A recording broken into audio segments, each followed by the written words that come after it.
Welcome to the What to Read blog. Today we're doing another fascinating play by Shakespeare. Now this one's going to be a history, King Richard II.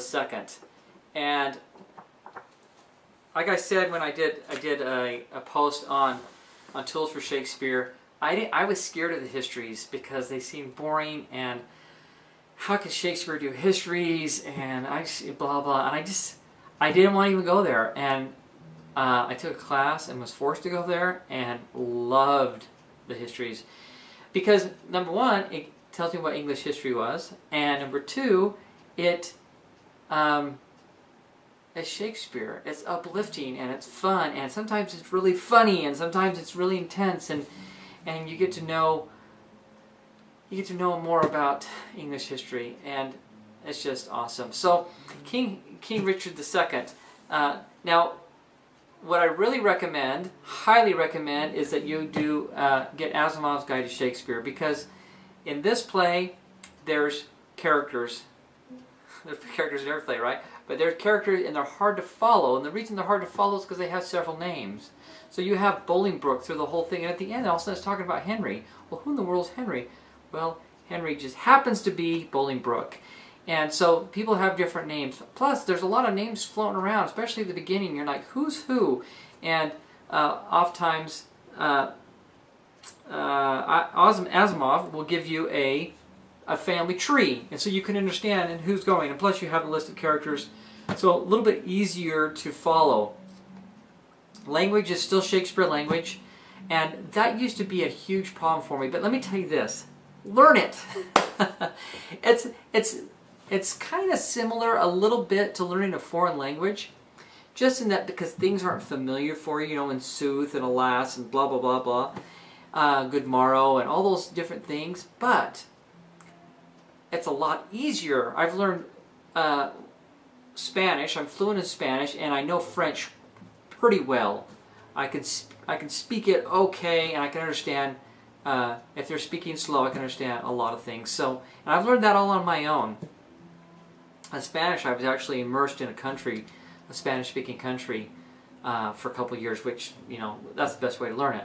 So, but my French I've been studying for years, and it's getting better. My Shakespeare, when I first did Shakespeare, I was clueless.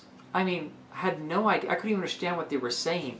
And I remember I have the Archangel Shakespeare. Do I have one here? I have a little pamphlet here. Can you see that? This is just the Richard II.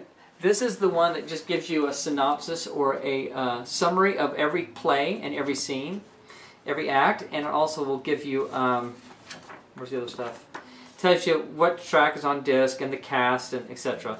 So that was done by Archangel, which was BBC audiobooks. So BBC, who else should do Shakespeare, right? So anyway, why was I telling you that? So I'm listening to these, and I would listen, and I remember reading the summaries, and then as I listened to it, I was just absolutely had no clue what they were saying, and all of a sudden they would say something, and I was like, oh, that's right, he did that, because someone got killed or whatever, and so I picked up, and slowly I got it. But here's the advantage. This is why everyone should read Shakespeare. Besides it being extremely uplifting and feeling like you're just a better person for having read it. You're intellectually elevated. There's some incredible reasons. But one of the great advantages is that when you read something else, it's all easy. I mean, the only thing that's really just boggled my mind, there's been two that have boggled my mind. One was Immanuel Kant, and that guy's deep. That was really difficult for me. I still got some of it, but a lot of it went right over my head.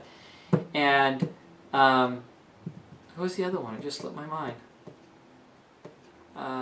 Who was it? One of the great thinkers. I can't remember who it is off the top of my head.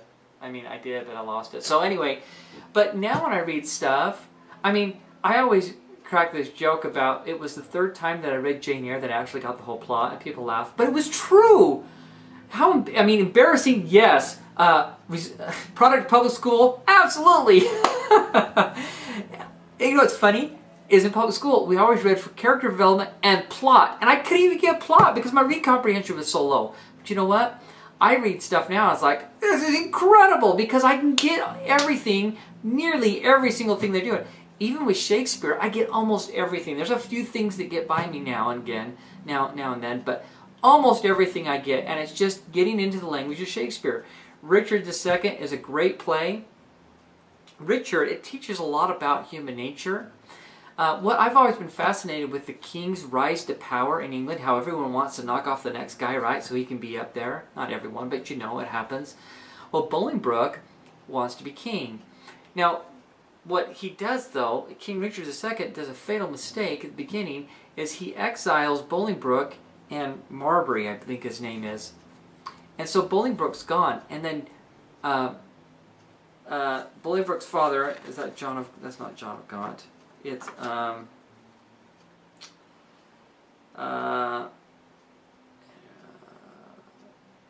can't even remember his name. Northumberland, I think it is. It's hard to follow other characters. And I still have trouble following characters because there's so many. But, anyways, his father is dying.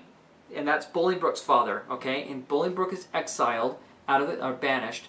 And so, Bolingbroke's father, I'm really trying to find this for you because I'm being really embarrassed because I don't know it.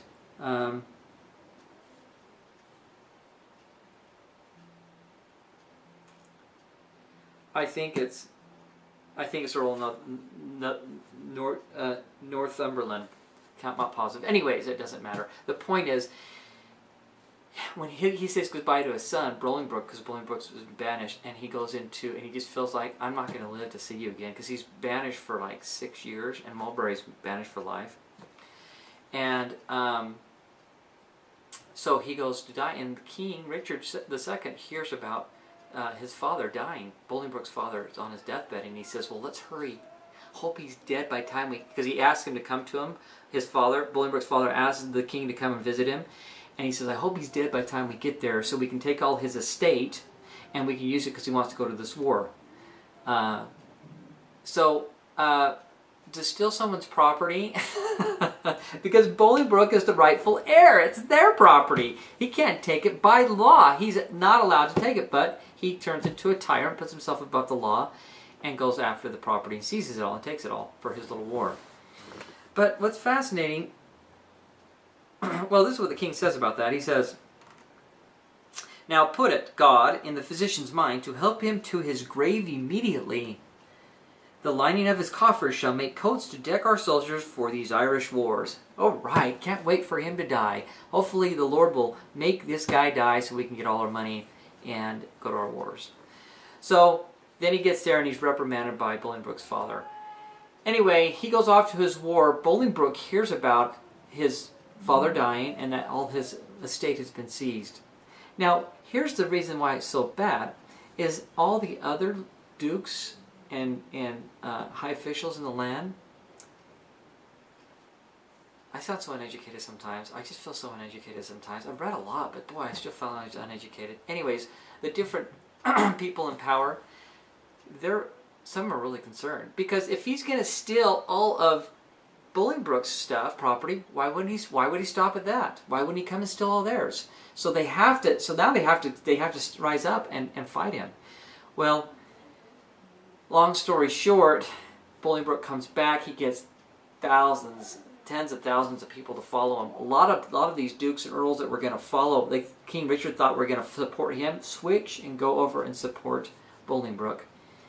Now, you got to remember that a lot of these people are related. It's all in the bloodline, right? And a lot of these people are cousins and uncles and nephews to each other.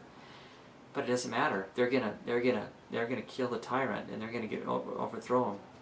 Well, Bolingbroke goes to this castle one night and they find out that King Richard II's in there. And he says, look, he sends this guy. He says, look, King Richard II, if you'll come down and you'll restore all my stuff, you'll restore Bolingbroke's estate to him, and you will acquit the banishment, then you can still be king. And then he goes back on it, and it's just fascinating to me that the king is such a wuss. Because I can say that he's such a baby. If he is the rightful king to the throne, which he actually is, then why does he stand up? And he just whines the whole rest of the play how his plot's so bad, or and how he can't, and poor me, and blah, blah, blah. Just a baby. Man, stand up and be a man. If you're a king, take your kingdom, because he's the rightful king. Bolingbroke's not the rightful king, because King Richard II is still alive. So he just completely ruins his possibility of getting his kingdom back. And his wife sees him, and she's like, banish yourself too. Banish the king and come with me to France, so at least we can be together. And apparently if she really loved him. And he's like, no, my fate is sealed. I'm a loser. He doesn't say I'm a loser, but you know. And blah, blah, blah, blah, blah. So that was really hard for me. I mean, not hard. It was just like, come on, be a man. So there's some great lessons to learn of human nature. One, that if we do something when we're in power, it's going to come back and bite us. If we do something wrong, I mean, if we know, he knew that was Bolingbroke's property. The other thing is that Bolingbroke, I think he's King Henry IV, becomes King Henry IV. He knows what he's doing is wrong. He knows that he shouldn't take the kingdom. And I started saying this in the beginning, or a lot earlier, but what they'll do is they want to knock the next guy off, right? So they can become king. But don't they think, it's like they never connect. If I become king, what's going to keep other people from doing it to me?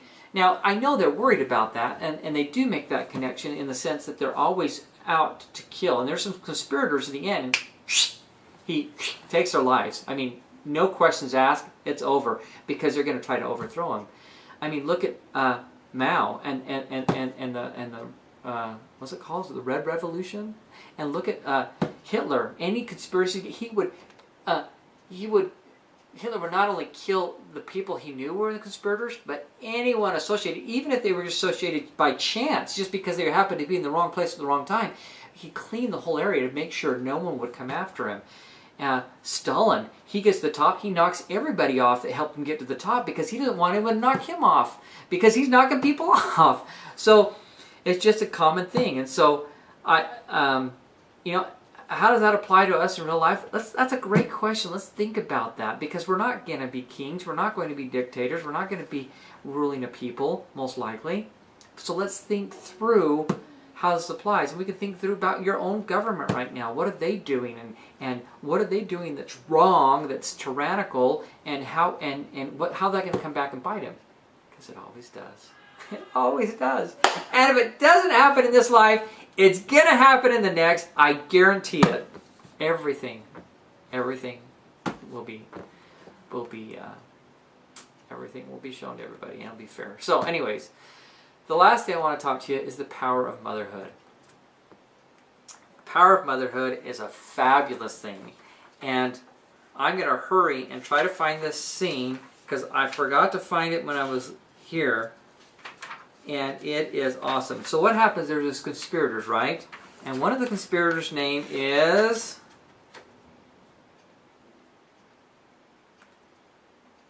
Amerley. Okay? Amerley rushes into the king. So what happens is Amerley's father finds this document on his son, and he reads it, and it's treason, because they want to overthrow Bolingbroke, because Bolingbroke isn't the rightful king. Okay? Already there's problems. So the father's like, I'm going to the king.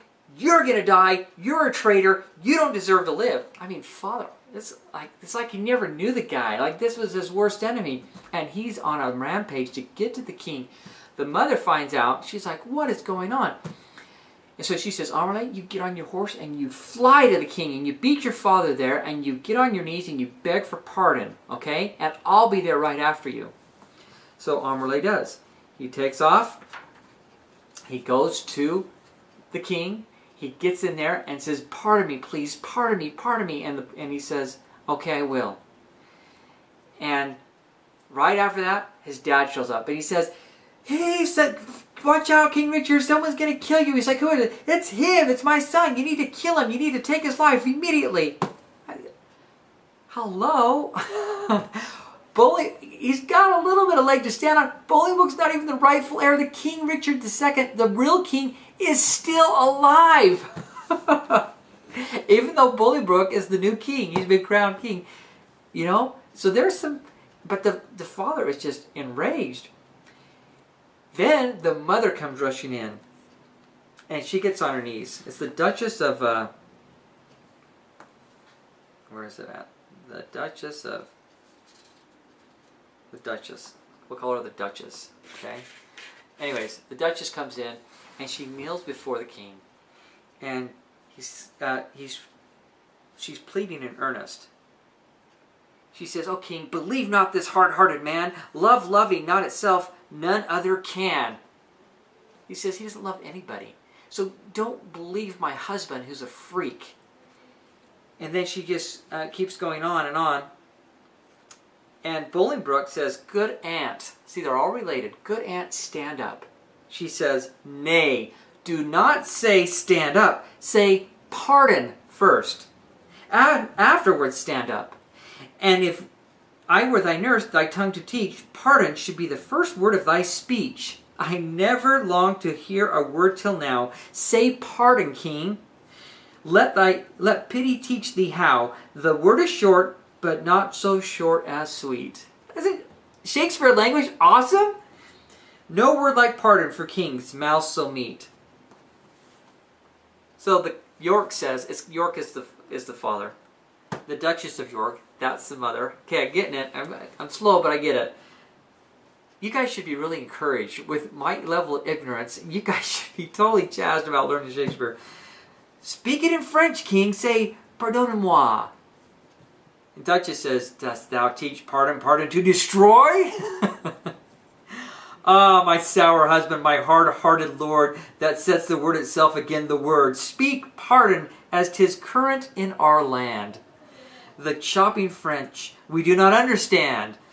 Thine eye begins to speak. Set thy tongue there." So she's like, your eye's starting to wanting to say it. So just put your tongue there. Say it. "Or in thy piteous heart plant thou thine ear, that hearing now our plaints and prayers do pierce. Pity may move thee, pardon to rehearse." Just say it, king. Bolingbroke says, "Good aunt, stand up." She says, "I do not sue to stand. I'm not here to ask you to tell me to stand up. I'm here to get a pardon from my son. Pardon is all the suit I have in hand." Bolingbroke says, "I pardon him as God shall pardon me." So she says, "Oh, happy vantage of a kneeling knee. Yet am I sick for fear. Speak it again. I don't know if I really believe you. Say it once more. Twice saying pardon doth not pardon twain, but makes one pardon stronger." I love Shakespeare language. Bolingbroke says, "I pardon him with all my heart. A God on earth thou art." Is mother love the greatest on the earth? Is it just fascinating how mothers will do anything because they brought these children into the world? I love Shakespeare. He nails it. He is awesome. Do yourself a favor and learn it. Go through the struggle. Go through the pain of learning it. And like me, you can totally enjoy it without being a scholar and a professor and have all this, high intelligence. I mean, I'm a double-digit IQ. I admit I am. That's it. But I love it. It makes me want to be a better person. I feel elevated and enriched for reading it, and you will too. So if you like this, if it was helpful, please tell someone about it, and like us on Facebook, leave your comments below, and and join our email list so you can keep up to date on what we're doing. Thanks for visiting, and we'll talk to you soon.